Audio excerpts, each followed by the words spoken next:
ಸ್ನೇಹಿತರೆ, ಅಹಮದಾಬಾದಿನಲ್ಲಿ ಸುಮಾರು 242 ಪ್ರಯಾಣಿಕರನ್ನ ಹೊತ್ತು ಸಾಗುತ್ತಿದ್ದ ಏರ್ ಇಂಡಿಯಾ ವಿಮಾನ ಪತನವಾಗಿದೆ. ಹೌದು ಸ್ನೇಹಿತರೆ, ಇಂದು ಮಧ್ಯಾಹ್ನ ಗುಜರಾತ್ನ ಅಹಮದಾಬಾದ್ನ ಮೇಘನಿ ಅನ್ನುವ ನಗರ ಪ್ರದೇಶದಲ್ಲಿ ಏರ್ ಇಂಡಿಯಾ ವಿಮಾನ ಪತನವಾಗಿದೆ. ಸರ್ದಾರ್ ವಲ್ಲಭಾಯ್ ಪಟೇಲ್ ಅಂತಾರಾಷ್ಟ್ರೀಯ ವಿಮಾನ ನಿಲ್ದಾಣದಲ್ಲಿ ಈ ಘಟನೆ ನಡೆದಿದ್ದು, ಸದ್ಯ ಈ ಘಟನೆ ಇಡೀ ದೇಶವನ್ನೇ ಬೆಚ್ಚಿ ಬೀಳಿಸಿದೆ. ಟೇಕ್ ಆಫ್ ಆದ ಕೂಡಲೇ ಏರ್ ಇಂಡಿಯಾ ವಿಮಾನ ಪತನವಾಗಿದೆ ಎಂದು ತಿಳಿದು ಬಂದಿದೆ. ಸರ್ದಾರ್ ವಲ್ಲಭಾಯ್ ಪಟೇಲ್ ಅಂತಾರಾಷ್ಟ್ರೀಯ ವಿಮಾನ ನಿಲ್ದಾಣದಲ್ಲಿ ಈ ಘಟನೆ ಸಂಭವಿಸಿದೆ. ಸದ್ಯ ವಿಮಾನ ನಿಲ್ದಾಣ ತುಂಬು ಹೊಗೆಯಿಂದ ಆವರಿಸಿದ್ದು ಅಪಾರ ಸಾವು ನೋವು ಆಗಿದೆ ಅಂತ ತಿಳಿದು ಬಂದಿದೆ. ಏರ್ ಇಂಡಿಯಾ ವಿಮಾನದಲ್ಲಿ ಸುಮಾರು 242 ಪ್ರಯಾಣಿಕರು ಪ್ರಯಾಣ ಮಾಡುತ್ತಿದ್ದರು ಅಂತ ತಿಳಿದು ಬಂದಿದೆ. ಸರ್ದಾರ್ ವಲ್ಲಭಾಯ್ ಪಟೇಲ್ ಅಂತಾರಾಷ್ಟ್ರೀಯ ವಿಮಾನ ನಿಲ್ದಾಣದಿಂದ ಏರ್ ಇಂಡಿಯಾ ವಿಮಾನ ಟೇಕ್ ಆಫ್ ಆಗಿತ್ತು.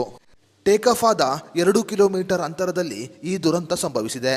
ಸದ್ಯ ವಿಮಾನ ಬೆಂಕಿಯಿಂದ ಹೊತ್ತಿ ಉರಿಯುತ್ತಿದ್ದು, ಬೆಂಕಿಯನ್ನು ನಂದಿಸುವ ಕೆಲಸವನ್ನ ಅಗ್ನಿಶಾಮಕ ದಳದವರು ಮಾಡುತ್ತಿದ್ದಾರೆ. ಘಟನೆಯಲ್ಲಿ ಹಲವಾರು ಜನರು ಸಾವನ್ನಪ್ಪಿರಬಹುದು ಎಂದು ಶಂಕೆ ವ್ಯಕ್ತವಾಗಿದೆ.